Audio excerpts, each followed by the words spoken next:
पश्चिम बंगाल में हर 100 लोग रह रहे हैं ना, उसमें एक सीआरपीएफ का बंदा तैनात है।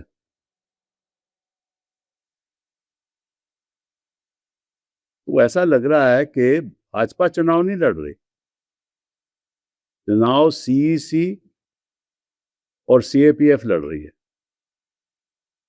ममता को हराने के लिए। आपने कभी देखा किसी भी चुनाव में, हिंदुस्तान का इतिहास देख लीजिए, किसी चुनाव में ऐसा हुआ? नहीं हुआ ना।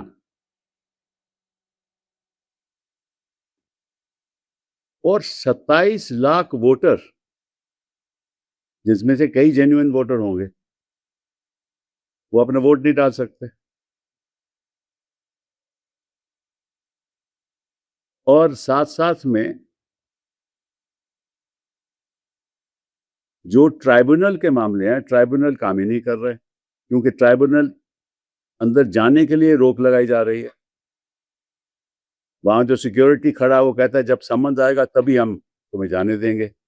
उसके पास दस्तावेज हैं, बर्थ सर्टिफिकेट है, लेकिन जाने नहीं दे रहे। तो ये किस किस का चुनाव है? भाजपा जिताने के लिए चुनाव है? चुनाव में पार्टियां चुनाव लड़ती हैं, सरकार चुनाव नहीं लड़ती। और यहां तो सरकार चुनाव लड़ रही है। अभी देखो सूरत से क्या हुआ, आपको याद होगा। मैं हरियाणा से, सोनीपत से, करनाल से लोग भेजे जा रहे थे स्पेशल ट्रेन में। मैंने उसका खुलासा भी किया आपके सामने, कोई कार्रवाई नहीं हुई। उसी तरह से गुजरात से जा रहे हैं लोग, सूरत से 5000 लोग। वहां रेलवे स्टेशन में, जो मेरे ख्याल जिसका नाम है उधना रेलवे स्टेशन में, 23,000 लोग थे जो गुजरात से वापस उत्तर प्रदेश, बिहार और उड़ीसा जा रहे थे। वहां तो बेटन चार्ज हो गया फोर्स का, उनके लिए ट्रेनें नहीं चली, लेकिन ये स्पेशल ट्रेन 5000 लोग की चली। और ये स्टेट मशीनरी है ना। अगर रेलवे विभाग भाजपा के लोगों को स्पेशल ट्रेन में भेज रहा है तो अपने आप में violation of code of conduct है। लेकिन कौन सुनेगा? इलेक्शन कमीशन तो इनका वैसे ही चुनाव लड़ रही है, तो इलेक्शन कमीशन तो सुनेगा नहीं, और कोर्ट में कोई जा नहीं सकता।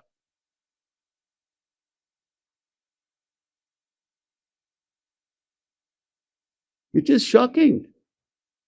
It seems that there is an emergency that is imposed in the state of West Bengal outside the Constitution of India. In this emergency, 2,400 platoons of CAPF have been placed there. 2,400, which means 2.4 lakh people of CAPF, which means for every 100 people in West Bengal, one person of CAPF would be taking care of them. So it seems that the BJP is not fighting this election. It seems that the CAPF and the Election Commission is fighting this election. Gross abuse of state machinery. I mean, these number of CAPF people would not be there in Jammu and Kashmir. They are in West Bengal. And while violence is going on in Manipur, as you know, on that violence, the CAPF is actually, security forces have been moved to take care here about what is happening to our country. And everybody is quiet, no institution is responding. And do we expect the Chief Election Commissioner to respond? They are the ones who are fighting the election of the BJP. And look at the 5,000 people that have been sent from Surat, from Udana police station. 23,000 people, passengers, were waiting to go to Odisha, to Uttar Pradesh to Bihar, but these are migrant workers who go back home, and especially in the context of the shortage of gas and other things, many of them are going back home. They don't have trains. There they use batons at the police station to deal with them. And here a special train of 5,000 people, supporters of BJP, are flagged appropriately, timely manner, so that they reach. What else is it? Is misuse of the state machinery. And who do we complain to? CEC is in collaboration with them, in cahoots with them. Who do we complain to? इतने लोग तैनात जम्मू कश्मीर में हुए होंगे जितने उत्तर प्रदेश में, waste पश्चिम बंगाल में है। मणिपुर में हादसा चल रहा है, वहां कोई इंतजाम नहीं है, और भाषण यहां हो रहे हैं। और शुभेंदु अधिकारी जी कह रहे हैं कि अगर तुम इस समय ये ठीक ठाक हमारे लिए वोट नहीं करोगे तो तुम्हारा हाल वही होगा जो योगी उत्तर प्रदेश में करता है। ये उन्होंने ये बयान दिया है। वो क्या होता है, या तो बुलडोजर चलेगा,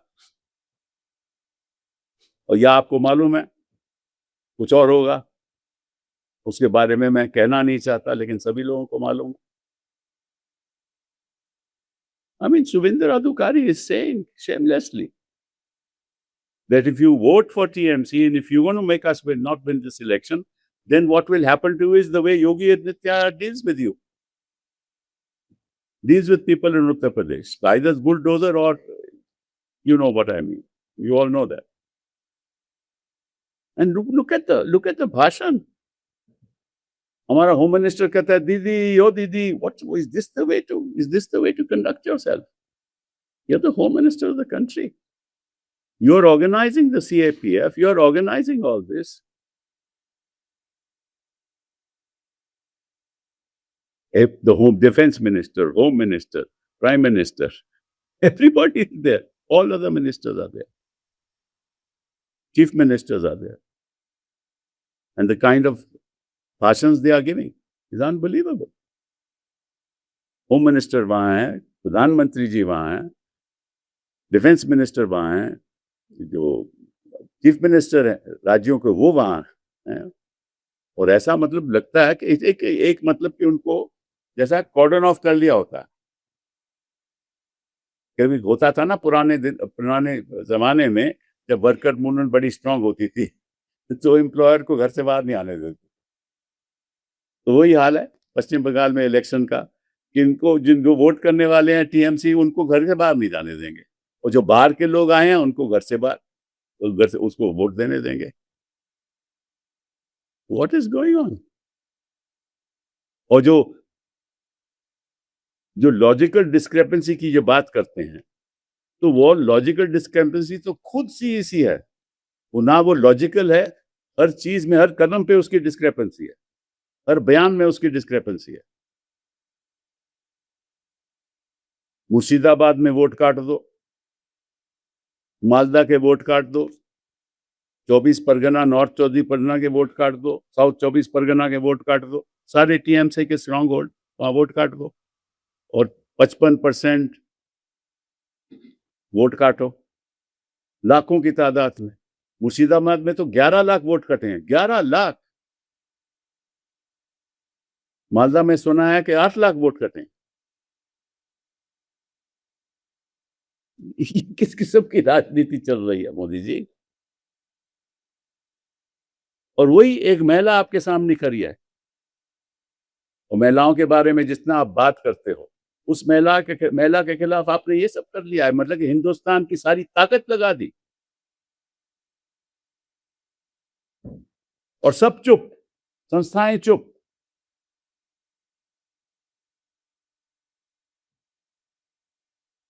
ये बहुत ही खतरनाक बात है लोकतंत्र के लिए। I mean, the entire strength of the country is being used for the official strength, is being used to destabilize the environment in West Bengal. And where does the Chief Election Commissioner get these powers from? 483 officers have been transferred. 483 officers. 483 लोगों की transfer हुई है। ये कहाँ से power आई हैं? वो unlimited power तो किसी के पास नहीं होती।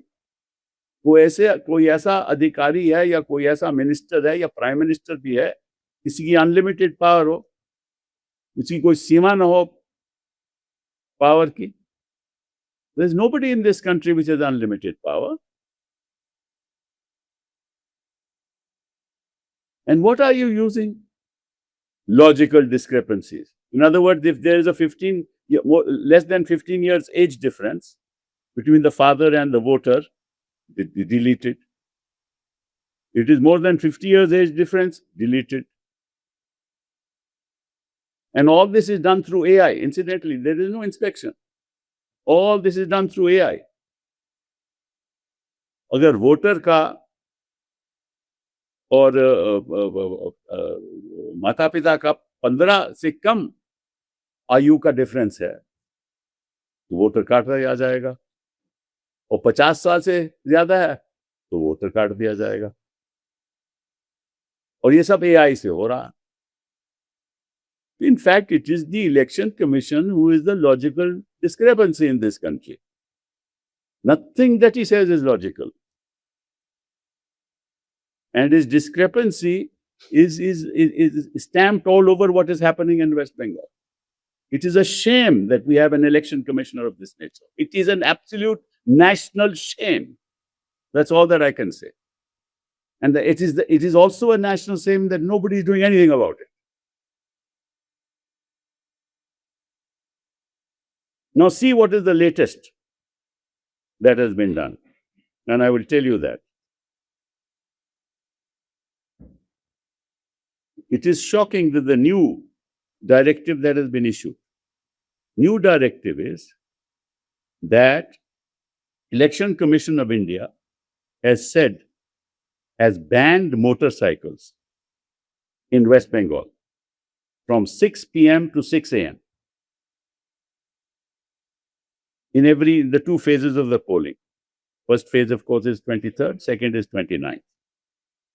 And evacuation of all tourists and outsiders from the seaside resorts of Digha, Mandarmani, Tajpur, Udaipur, and Shankarpur.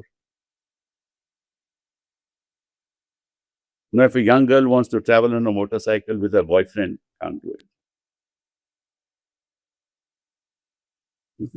Is this part of ECI's power, Election Commission of India's power, that you prevent fundamental rights of people?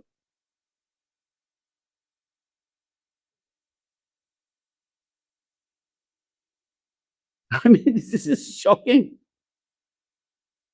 Except for medical emergencies, family functions, essential emergencies, dropping or picking up our school children. But in order to be the exception, you have to file an application. किसको application? अब इन्होंने क्या किया है? Who will you get this application to? And who will decide? When will he decide?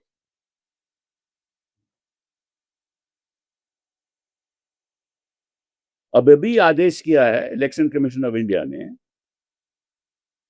कि शाम को 6 बजे लेकर सुबह 6 बजे तक कोई मोटरसाइकिल दो लोगों के साथ नहीं रहेगा। एक ही पिलियन कोई नहीं होगा, उसके पास सब पीछे बैठेगा नहीं। तो अगर कोई महिला अपने बॉयफ्रेंड के साथ जा रही है वो भी नहीं बैठ सकती। ये क्या इलेक्शन कमीशन का कोई संवैधानिक हक है? हाँ? और इसमें कोई एक्सेप्शंस भी हैं कि भाई कोई मेडिकल इमरजेंसी हो तो आपको परमिशन लेनी पड़ेगी, एग्जाम्पशन लेनी पड़ेगी। कोई बच्चों को स्कूल छोड़ना तो एग्जाम्पशन लेनी पड़ेगी, कोई फैमिली फंक्शन हो तो एग्जाम्पशन लेनी पड़ेगी। और लेकिन वो एग्जाम्पशन तो लिखित रूप में होगी। वो कौन फैसला करेगा, कब फैसला हुआ, किसको लिखित में आता है, नहीं आता। देहात का कोई जाना चाहता है, 2 लोग जाने चाहते हैं तो नहीं जा सकते। और जो साथ साथ में ये भी लिखा है कि टूरिस्ट रिजॉर्ट्स जो हैं, सीसाइड रिजॉर्ट्स हैं, दीघा में, मंडरमणि में, ताजपुर में, उदयपुर में, शंकरपुर में, वो सब इवैक्यूएट हो जाएंगे, वो जाना पड़ेगा। तो ये कोई संविधान में कोई ऐसा लिखित है कि आप लोगों के संवैधानिक हक दखल अंदाजी करो। ये कौन सी पावर हुई? What is this kind of power under Article 324 of the Constitution? Article 324 की ये कौन सी पावर हुई? और साथ साथ में ये पहली बार हुआ है, कभी पहले नहीं हुआ।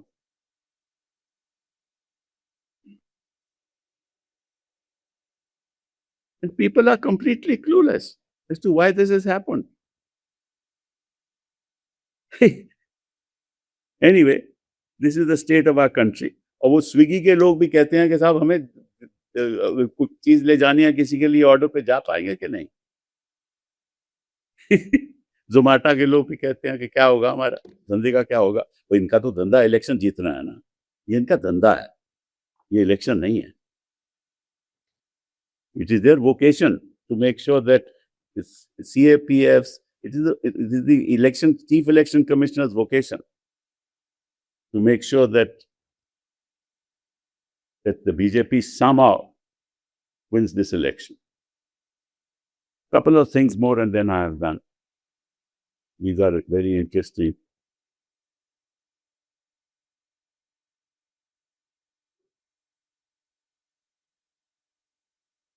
अब देखो 700 ट्राइब्यूनल बने हुए हैं, उन कोई काम नहीं कर सकता। 91 लाख वोटर डिलीट हुए थे।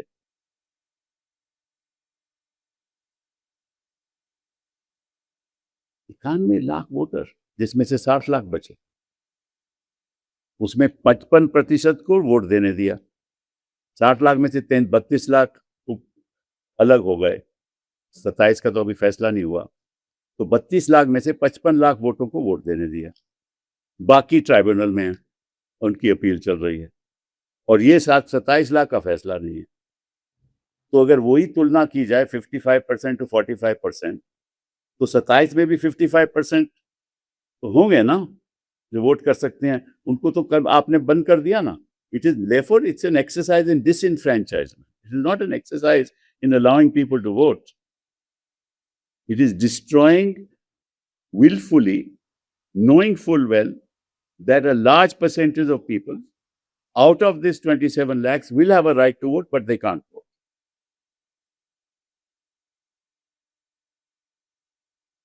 I mean, what is happening? I mean, people like, ठीक है, आप सड़कों के नाम चेंज कर दो, लेकिन इतिहास में भाषण तो नहीं चेंज करो।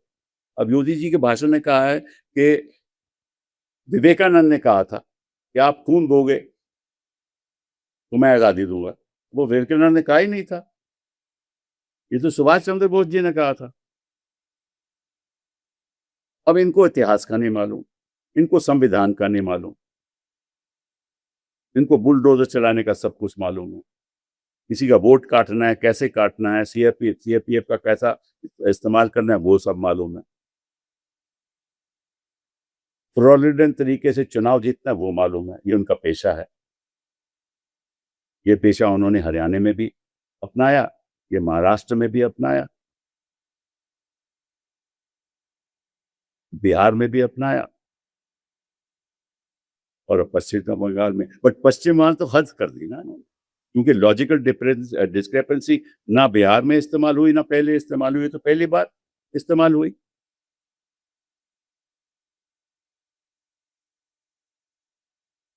They never used logical discrepancy argument or use of this particular way of disenfranchising people, either in Haryana or in Maharashtra or in Bihar. They're using it for the first time here.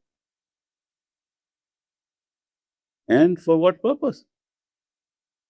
And Yogi Adityanath, he makes a speech. And he says that Vivekanand ji said that if you give me your blood, I will give you freedom. You can change the name of streets, you can change the syllabi of children's books. I can understand that, but don't at least change, the historic events in history. It was never said by Vivekanand. It was said by Subhash Chandra Bose ji. But Yogi Adityanath only knows one thing: not history, not history. but bulldozers and, of course, everything else that we hear about. So that's the way it is. This is the state of our country. God bless this country. God save this country.